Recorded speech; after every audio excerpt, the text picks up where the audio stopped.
Hey everybody, welcome back to another video. Today I'm going to be going over the Backlash PLE. Wow. From France, Lyon, France, where the crowd was the best crowd in WWE ever. So, yeah. So, I'm just going to go over all the matches. And there was no promo segments. I'm just going to go over all the matches, rank them, and then give my overall thoughts on the show and rate it. So yeah, it's safe to say it was gonna be a good show because of all the matches there were. Started off with actually surprisingly started off with Kevin Owens and Randy Orton versus the Bloodline. It was supposed to be a regular tag team match, but then they started fighting and they just wouldn't stop. So Nick Aldis comes out and makes it a street fight. So that made it a lot more interesting. That was a really good match. Um, it was like safe to say like a really great match, almost no flaws. Basically, but then I'm saying basically a lot. Dang it, Tonga Loa debuts. I did not expect that. I expected Jacob Fatu to debut, but no, it was Tonga Loa, and he botched his debut. Man, the ref was counting, and he had to make himself fall, and then Tonga Loa had to finally scrape him off the mat.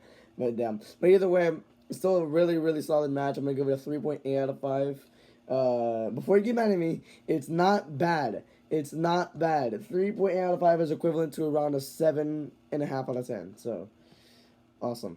Yeah.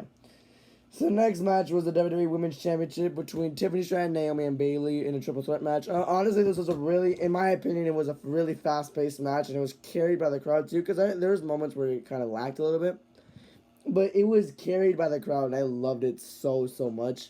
I don't know why. It was just one of my favorite matches from the evening. Like, my opinions are always unpopular, so just beware. If you're new to my channel, yeah, my opinions are very unpopular, so beware of that. So yeah, but Bayley ended up retaining, which is in a pretty good match, by the way. So 4.4 out of 5. So yeah.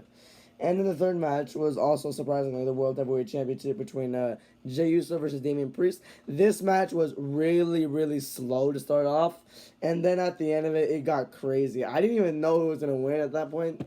Either Jay was gonna win or Damien was gonna win. Jay hit a finisher, but JD saved Damien.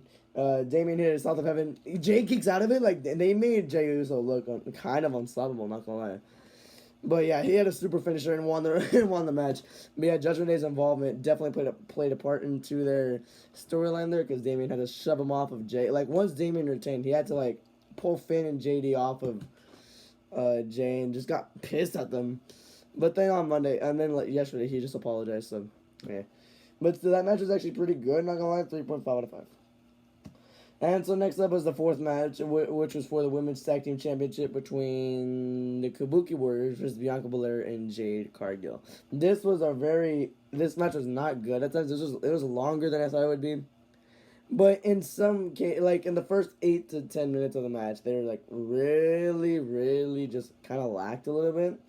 And then the last, 7 minutes were really fun to watch. Bianca and Jade were the ones to get the win, but I just don't know the amount of the spots questionable were very questionable for Jade. I don't know, the match felt really weird at times.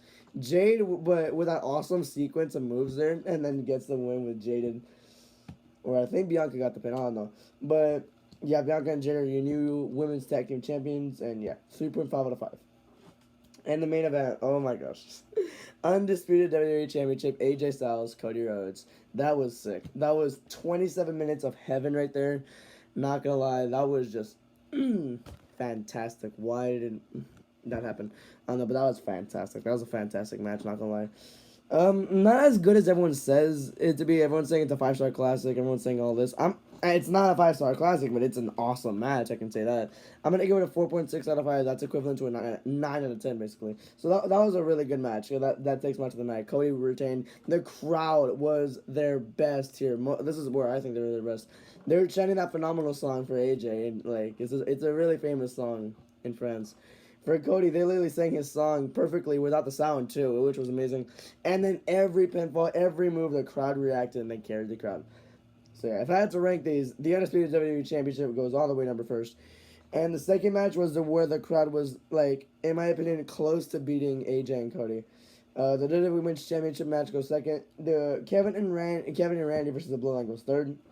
The World Heavyweight Championship goes fourth, and the Women's Tag Team Championship goes fifth. So overall, I loved this PLE so much. It was just so fun to watch. I was just so hyped for it. The Jay and Damian part, like even that grew on me a little bit. But I don't know.